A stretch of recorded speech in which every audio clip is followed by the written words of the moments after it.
Do not stop the car, Maya Brooks whispered to herself as the old man disappeared behind the curtain of rain in her rearview mirror. She had already worked 12 hours cleaning hotel rooms in downtown Philadelphia. Her mother was waiting at home with dinner, and the fuel warning light on her aging sedan had been glowing for nearly 10 miles. Every practical thought told her to continue driving. It was late. The neighborhood was unfamiliar. She was alone. Yet the farther she traveled, the more clearly she remembered the confused expression on the elderly man's face as he stood beside the deserted intersection holding a rain-soaked piece of paper. Maya tightened both hands around the steering wheel and tried to convince herself that another driver would stop. Several cars had already passed him. None had slowed down. She drove another block before releasing a frustrated breath, checking the empty road behind her, and carefully making a turn. By the time she returned, the man had moved beneath the narrow shelter of a closed bus stop, although the wind continued driving rain against his expensive dark overcoat. Maya lowered her passenger window only a few inches. "Sir, are you all right?" The gentleman looked up with gentle blue eyes.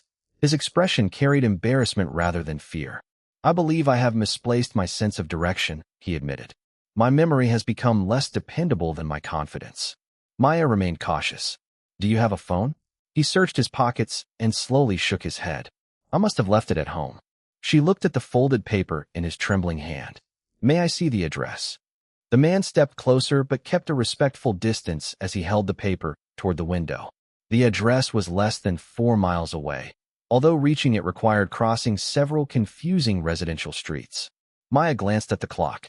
Her mother's evening medication was already overdue.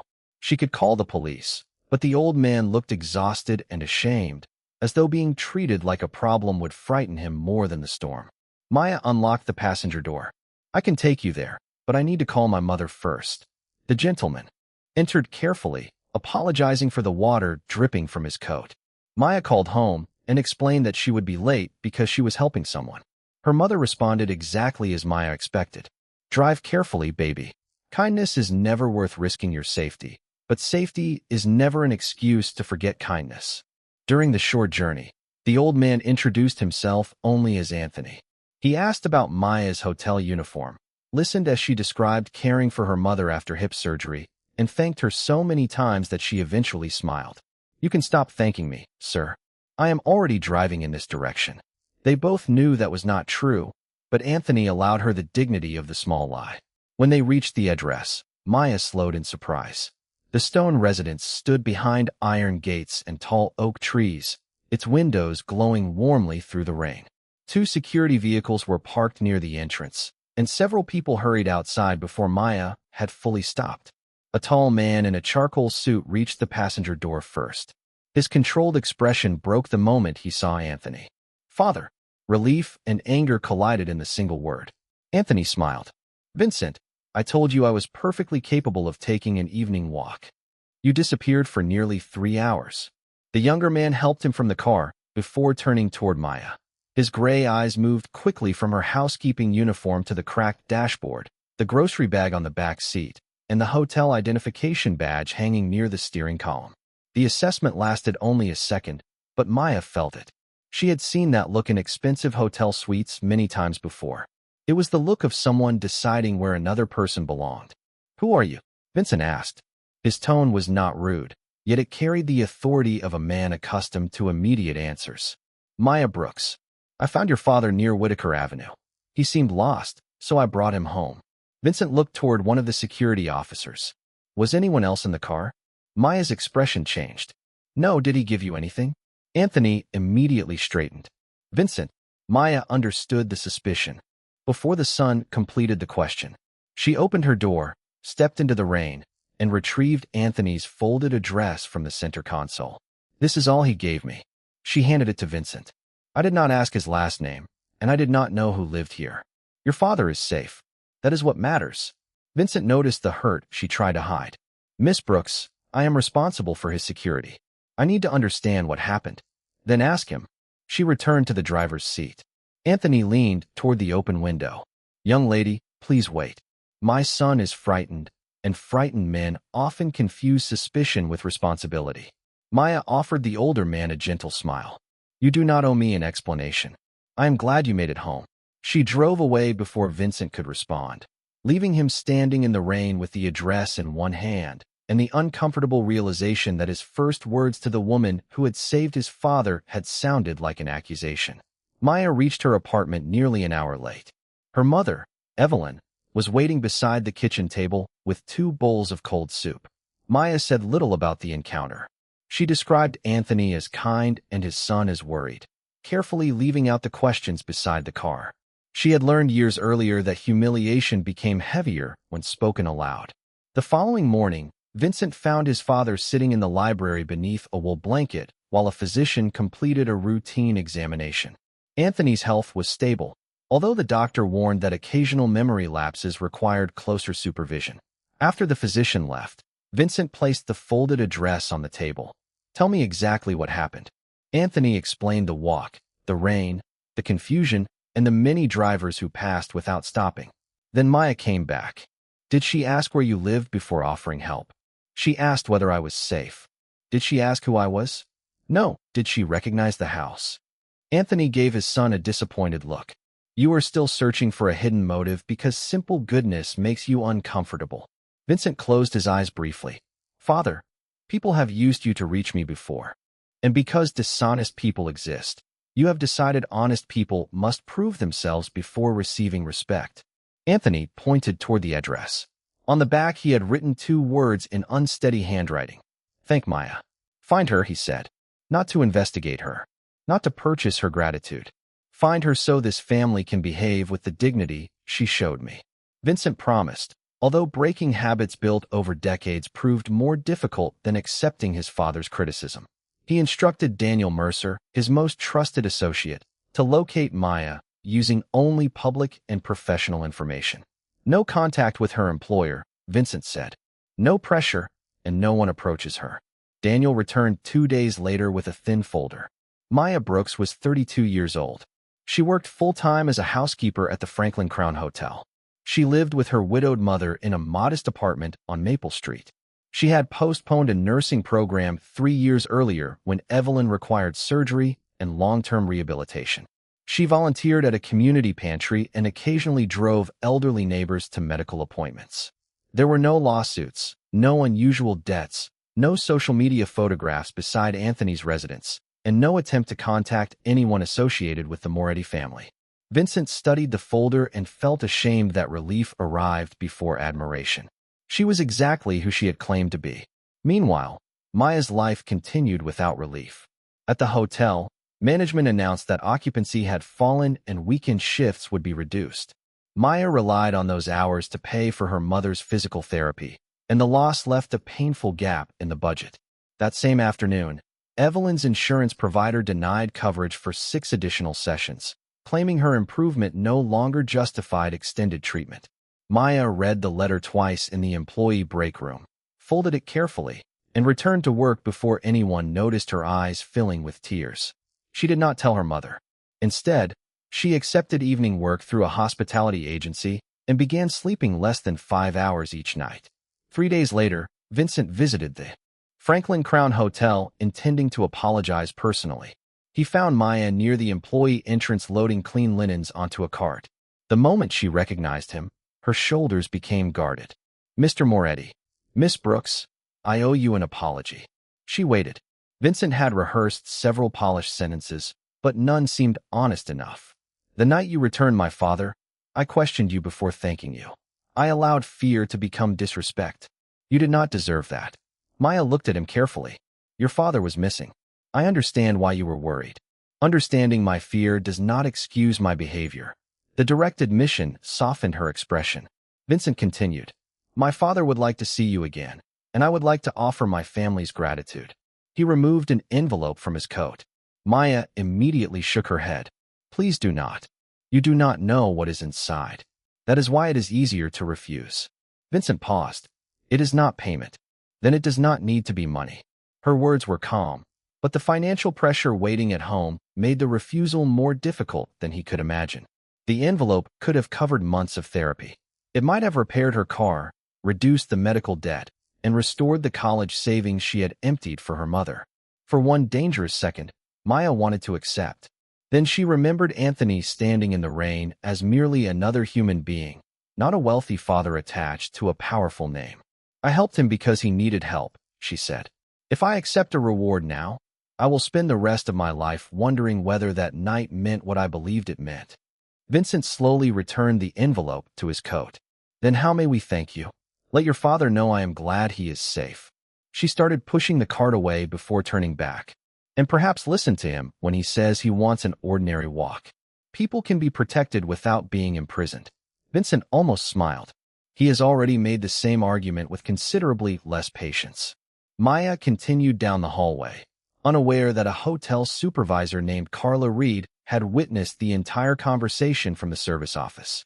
Carla had spent weeks fearing corporate layoffs and had heard rumors that the Moretti family planned to acquire several hospitality properties. By lunch, whispers spread among the employees that Maya had secretly met with Vincent Moretti and refused an envelope because she expected something larger. Maya ignored the gossip until Carla summoned her near the end of the shift. Were you discussing employment with Mr. Moretti? No. Did you give him information about this hotel? Of course not. Carla folded her arms. Several employees saw him approach you through the staff entrance. That is unusual. His father was lost during the storm. I drove him home. Carla's skepticism was immediate. And now the son appears at your workplace with an envelope? Maya felt heat rise into her face. I refused it. Why? Because helping someone is not a business transaction. Carla's expression revealed that she found the answer unbelievable.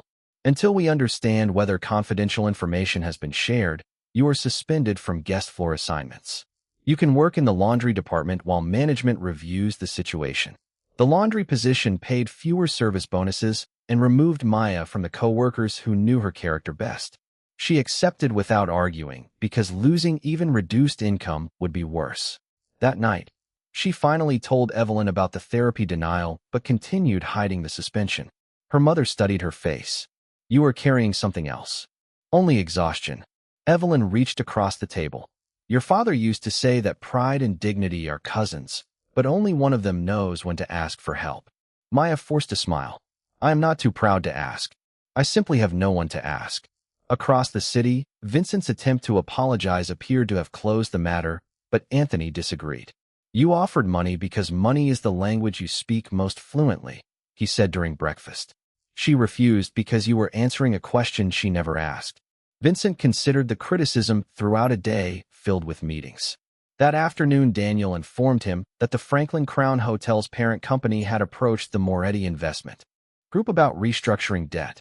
Vincent immediately wondered whether Maya knew about the potential transaction. The thought embarrassed him, but suspicion returned in a more sophisticated form. Had she truly met his father by accident, or had someone at the hotel known his family's interest and arranged the encounter? The theory seemed unreasonable, yet Vincent had witnessed elaborate schemes built on smaller opportunities. He asked Daniel to verify the timing of the hotel negotiations. Quietly, he insisted. Daniel hesitated. Your father asked us not to investigate her. I am investigating the company, not Miss Brooks. Even as he spoke, Vincent recognized the distinction was dishonest. 2 days later, Carla received a call from the hotel's corporate legal office asking whether any employee had recently communicated with Vincent Moretti. Convinced that Maya had concealed something important, she removed her from the schedule pending a formal inquiry. Maya arrived for work and discovered her identification badge no longer activated the employee entrance. Carla met her outside with a sealed letter. This is temporary administrative leave. Without pay. Until corporate completes its review. What exactly am I accused of doing? Carla lowered her voice. Potentially sharing internal information with an outside investor. Maya stared at her. I clean hotel rooms. What internal information could I possibly have? Then the review should clear you quickly. Maya understood that innocence did not pay rent while waiting for someone else to recognize it. She walked back to her car holding the letter, sat behind the wheel, and finally allowed herself to cry. The situation grew worse when a local gossip website published photographs of Vincent's black vehicles outside Maple Street. The headline suggested that an unnamed hotel employee had received a private visit from a billionaire after helping his father. The article speculated about a secret financial arrangement and quoted an anonymous neighbor who believed Maya had become suddenly important. By evening, co-workers were sharing the link. Some defended her. Others asked whether she had refused the first check. Only because cameras were nearby. Maya turned off her phone. Evelyn found her sitting in darkness at the kitchen table. This time Maya told her everything.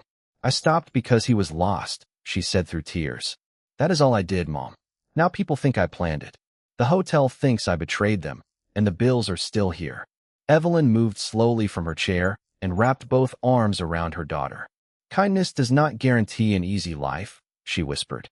"It only guarantees that hardship will not decide who you become." Maya rested her head against her mother's shoulder. "What if doing the right thing destroys everything we worked for?" Evelyn answered gently. "Then the fault belongs to the people who punished goodness, not to the goodness itself." The following morning, Maya received a call from Daniel Mercer requesting a meeting. She nearly refused, but he explained that Vincent wanted to resolve the hotel inquiry. They met in a quiet cafe. Vincent arrived without security vehicles or assistance, yet Maya's anger remained visible. "Did you contact my employer?" she asked before he sat down. "My office asked the hotel's parent company whether any employee had communicated with me." "Why?" Vincent chose honesty. "Because the company is involved in a possible transaction with my investment group, and I wanted to know whether our meeting with my father could have been arranged." Maya stared at him as though the room had become suddenly unfamiliar. "You thought I staged finding an elderly man lost in a storm?" "I considered whether someone else might have." "And did you consider what your questions would do to an employee with no power?" Vincent had no answer. Maya continued, her voice controlled despite the pain beneath it. "You apologized for judging me beside your father's house, then used people with titles and lawyers to judge me again. Only this time you did not ask me anything. You asked everyone except me. I did not intend for you to lose your position. People like you rarely intend the consequences ordinary people suffer. You ask a question, and someone else loses access to a building. You protect yourself, and someone else cannot pay for. Physical therapy." Vincent looked at the untouched coffee between them. "Your mother's therapy?" Maya immediately regretted revealing the detail. "That is not your concern. It became my concern when my actions affected your income." He reached for his phone. "I can correct this today. By ordering them to restore my job, if necessary. Then everyone will believe I used you to get it back." Maya stood. "You cannot repair every mistake by applying more power. Sometimes power is the mistake." Vincent rose as well. "Then tell me what would make this right." "The truth," she answered. "Not a favor. Not money. Find the truth and say it publicly, even if it makes you look wrong." She left him alone in the cafe. For the first time in years, Vincent Moretti faced a problem his influence could not solve without damaging the very person he wanted to help. Daniel later confirmed that the hotel transaction discussions had begun months before Maya met Anthony, but no operational employee had known about them. Security footage from the rainy intersection showed Anthony wandering alone for nearly 40 minutes before Maya's sedan passed, continued down the road, and voluntarily returned. Her route records proved she had driven several miles away from home to deliver him safely. The evidence left no room for suspicion. Vincent had been wrong. Yet correcting the hotel's decision privately would not erase the public humiliation. Anthony listened in silence as Vincent described everything. "You believe the worst because disappointment feels safer than trust," his father said. "Now she is paying for your fear. I can compensate her. She does not need compensation before she needs her name returned." Vincent looked toward the library window. "If I release the details, the media will expose her mother, her address, and her workplace." Anthony nodded. "Then you must protect her privacy without hiding your responsibility. That is harder than writing a check, which is probably why it is the correct thing to do."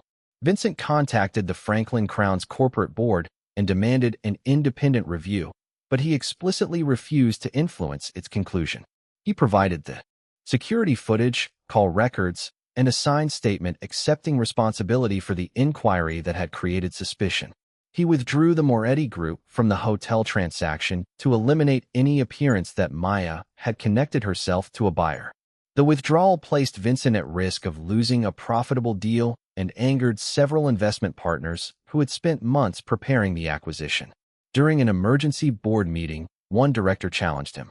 "You are abandoning a significant opportunity because a housekeeper feels insulted?" Vincent's expression hardened.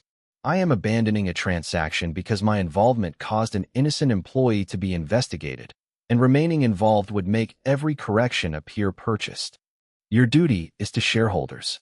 My duty does not require using another person's livelihood as collateral for my suspicion.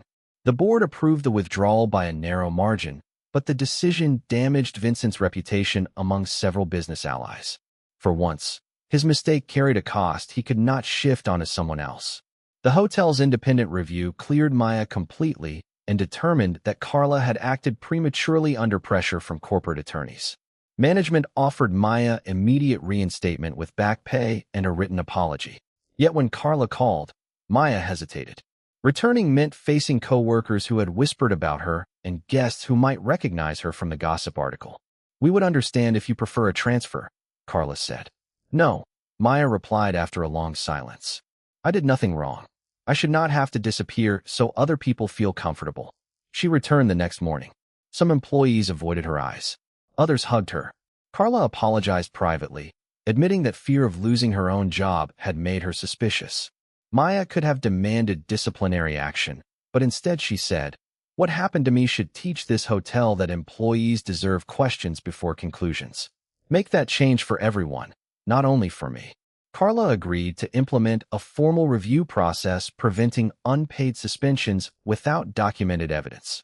Maya's dignity did not require revenge. It required a system less willing to sacrifice the powerless. Vincent issued a brief public statement through the hotel and his company. He did not identify Maya by name. He stated that his office had initiated an unnecessary inquiry after his father received help from a private citizen, that the individual had acted with complete integrity, and that he accepted responsibility for the harm caused by his assumptions. The statement surprised reporters because powerful executives rarely admitted mistakes without blaming staff. It also ended most speculation without exposing Maya's family further. Several days later, Anthony asked Maya to visit him. She agreed only because the request came from him, not Vincent. When she arrived, Anthony greeted her in the garden behind the stone house. "My son tells me you have every reason to dislike him." Maya smiled faintly. "I do not dislike him. I dislike what fear allows him to become." That is a wiser answer than he deserves. They walked slowly beside rows of spring flowers. Anthony apologized for the disruption his family had brought into her life. Maya stopped him. "You being lost was not the problem." "No," he agreed. "The problem was that Vincent has spent so long protecting what he loves that he forgot protection without trust becomes control." Vincent appeared near the garden entrance, but remained at a distance until Maya acknowledged him. He approached without an envelope, checkbook, or prepared offer. "I withdrew from the hotel transaction," he said. "The investigation cleared you, and the company restored your position. I know. I also know those actions do not require you to forgive me." Maya looked at him steadily. "Why did you withdraw?" "Because as long as I remained involved, your reinstatement could look like a favor. The truth needed space to stand without my influence. And the deal? Someone else will make money from it. Does that bother you?" Vincent considered the question. "Less than discovering what my caution cost you." Maya's anger had not disappeared, but she recognized a difference between apology and accountability. "I believe you are sorry," she said. "Trust will take longer." "It should." Anthony watched the exchange with quiet satisfaction. Before Maya left, Vincent asked whether she would permit him to make one promise. "No more investigations into your private life. No gifts. No hidden decisions involving your family." Maya raised an eyebrow.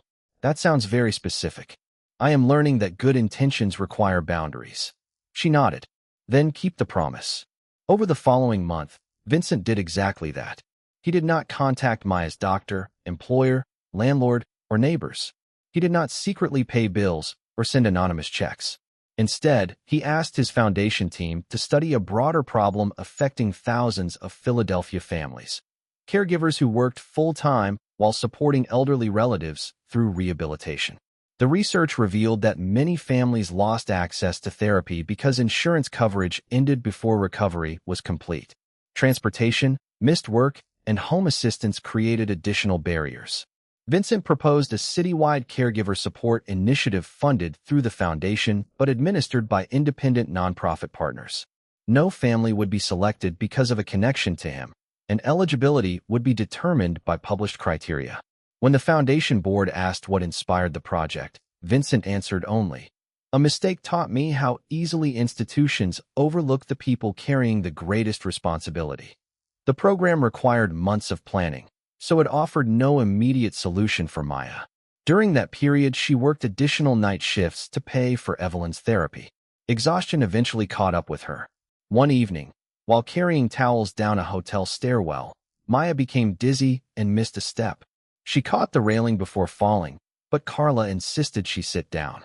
"You cannot keep doing this. I need the hours. You need sleep."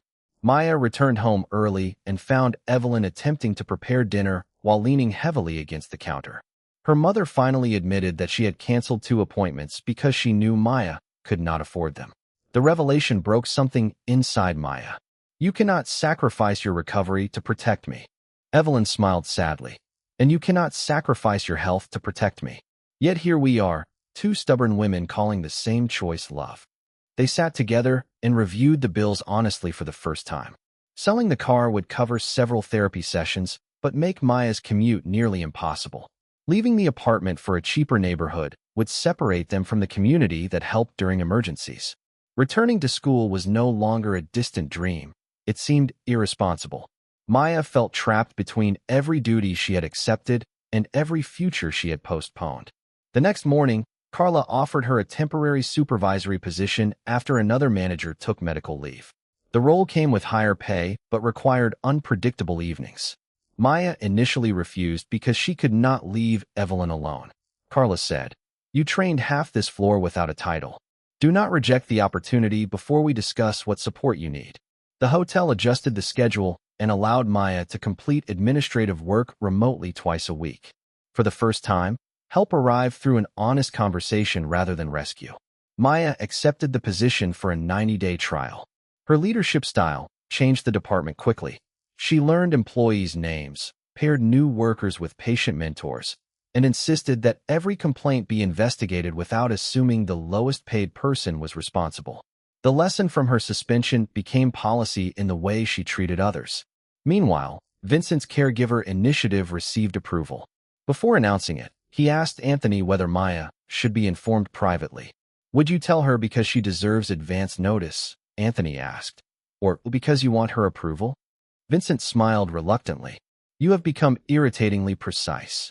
Age removes the energy required for polite confusion." Vincent decided not to contact her. The program opened through hospitals, therapy centers, and community organizations across the city. Evelyn's clinic encouraged her to apply like every other patient.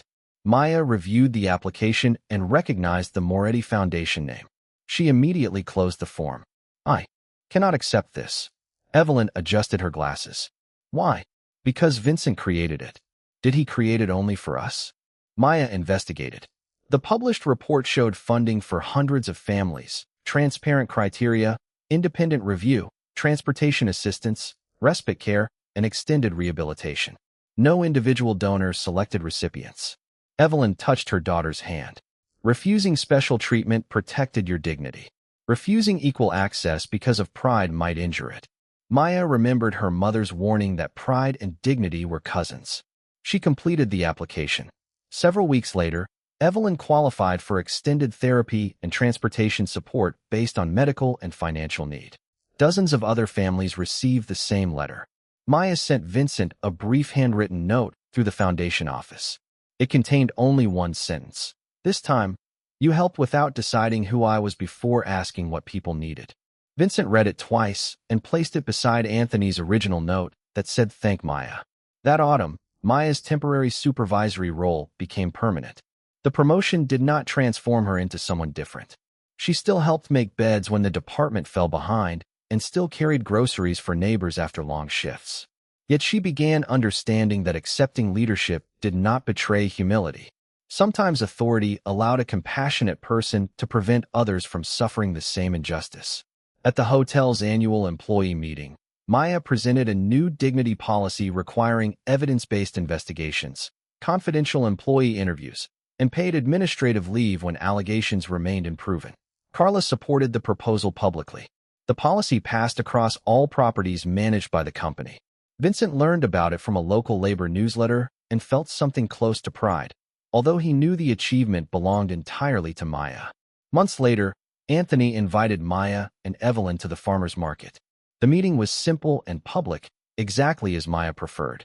Anthony walked more confidently with a cane, while Evelyn moved slowly but independently beside him.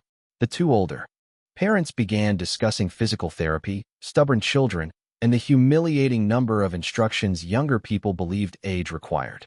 Maya and Vincent walked several steps behind them. "My father likes your mother," Vincent said. "My mother likes anyone who agrees that adult children worry too much. Then we may both be in danger." Maya laughed, and the sound surprised them. It was the first time their history felt lighter without being forgotten. Vincent told her the caregiver program had served more than 400 families. Maya asked whether the foundation planned to continue after the first year. "Yes, but the nonprofit partners will manage it. The goal is to build something that does not depend on my attention." "That sounds different from the man who arrived at my hotel with an envelope. That man believed generosity meant controlling the solution. And now I believe help should increase another person's choices, not replace them." Maya looked across the market where Anthony handed Evelyn a bag of apples. Then perhaps the rainy night changed more than one person. Vincent shook his head. "You had already decided who you were. I was the one who needed changing." Their relationship developed through measured conversations rather than dramatic promises. Vincent occasionally visited the community pantry as an ordinary volunteer, although his first attempt at assembling grocery boxes was so inefficient that Maya reassigned him to carrying canned goods. "I manage companies," he protested. "Then today you can manage the beans." He obeyed. The volunteers eventually stopped treating him as a wealthy guest and began trusting him with the same unglamorous tasks as everyone else. He discovered satisfaction in work that produced no applause. Maya discovered that allowing someone to learn from her did not make her responsible for every mistake he had once made.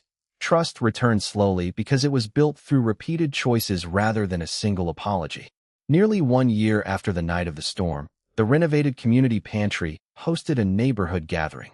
The new refrigeration system supported fresh food deliveries, transportation vans, carried elderly residents to medical appointments, and a caregiver resource desk helped families understand available programs. The funding came from several donors, local businesses, and public grants, not only the Moretti Foundation. Maya had insisted on shared ownership so the pantry would never depend on one powerful family. Photographs displayed ordinary acts of service: teenagers packing food, nurses checking blood pressure, neighbors repairing wheelchair ramps, and children writing cards to homebound seniors. No photograph showed a check being presented. No plaque named Vincent. One simple sentence appeared near the entrance: "Dignity begins when help listens before it acts." Anthony read the words and looked toward his son. "Did Maya write that?" "Yes. You should have it placed in your boardroom." Vincent smiled. "I already did." During the gathering, Carla approached Maya with news that the hotel company would sponsor part-time nursing courses for employees pursuing health-related careers. Maya had helped develop the program after sharing why she postponed college. "Applications open next month," Carla said. "You qualify." Maya looked toward Evelyn, who had overheard the conversation. Her mother's eyes filled with emotion. "Do not even think about saying no. The classes would take 3 years. Then 3 years will pass whether you attend or not." Maya laughed through tears. For so long, responsibility had meant postponing herself. Now support did not arrive as a rescue from one wealthy man, but through systems she had helped improve. She agreed to apply. As evenings settled over Philadelphia, a gentle spring rain began falling over the courtyard. Guests moved beneath tents while volunteers protected the food displays. Maya stepped toward the parking lot to help an elderly visitor who appeared confused by the transportation signs.